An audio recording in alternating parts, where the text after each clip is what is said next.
There's a promise in the Bible that no one likes to talk about, and that's the promise of Jesus, where he said, in this world, you will have trouble. No one likes to think about the fact that they're going to have some trouble. He also says, I think it's in Peter, where Peter says, don't be surprised by the fiery trials that are going to try you as though some strange thing happened to you.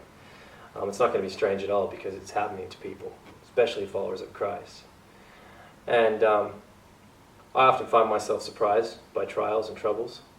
And just recently I was out camping with some friends, and I was just cutting the onions, sitting under a gazebo, hanging out, cutting the onions, frying the sausages.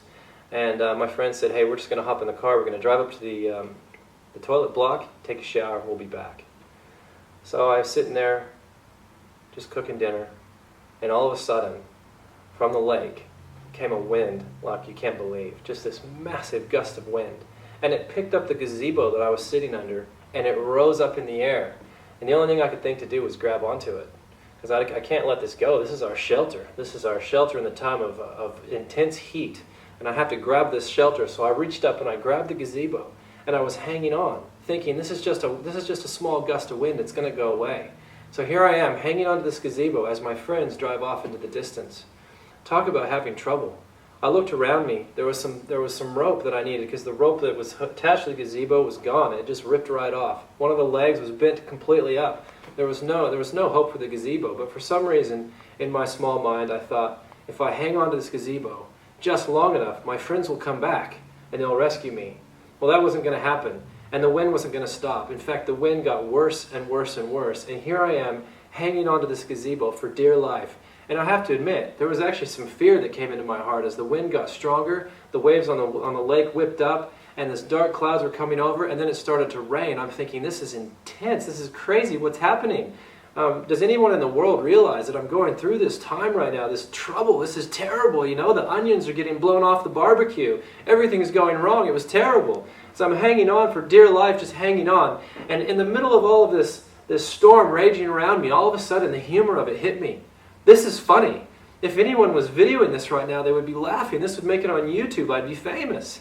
And I'm holding on to this gazebo, and it's filled with wind, and it's crazy, and the wind's blowing and howling around me.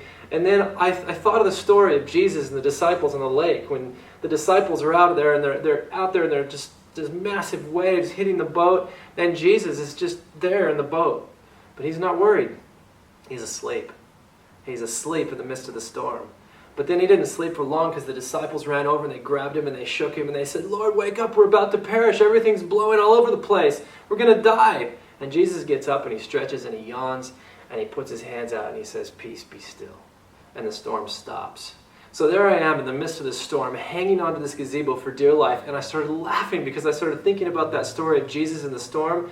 And I realized, even though this is a bit of a joke and it's not going to matter, in the long run, Jesus was there with me, right there in the storm with me. And so I started yelling as loud as I could, peace, be still, be still. But there was no peace. Eventually the gazebo was lost. It blew away. Everything was broken and shattered. And I just had to sit down and just wait for the storm to go away. Well, then my friends came back. They came back, and they came back. Their eyes were big and wild, and I thought I had a story. I was going through a storm, and I was going to tell them about it. But they got back and they said, man, the storm came up and it blew everything out of the car. It was wild. It was crazy. And I thought, yeah, I know. But look at the gazebo. And we're all looking around and they said, yeah, but it was worse. We went into the toilets and there was a brown snake in there. And I just couldn't believe it. They were going through a storm and I was going through a storm, but I wasn't thinking about their storm. I was busy thinking about mine.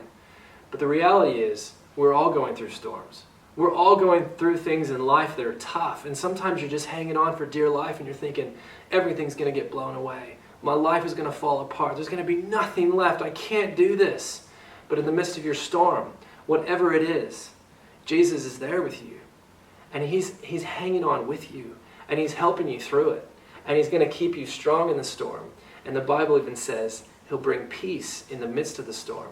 He tells you, don't be anxious about anything, but with everything, by prayer and supplication, with thanksgiving, make your requests known to God.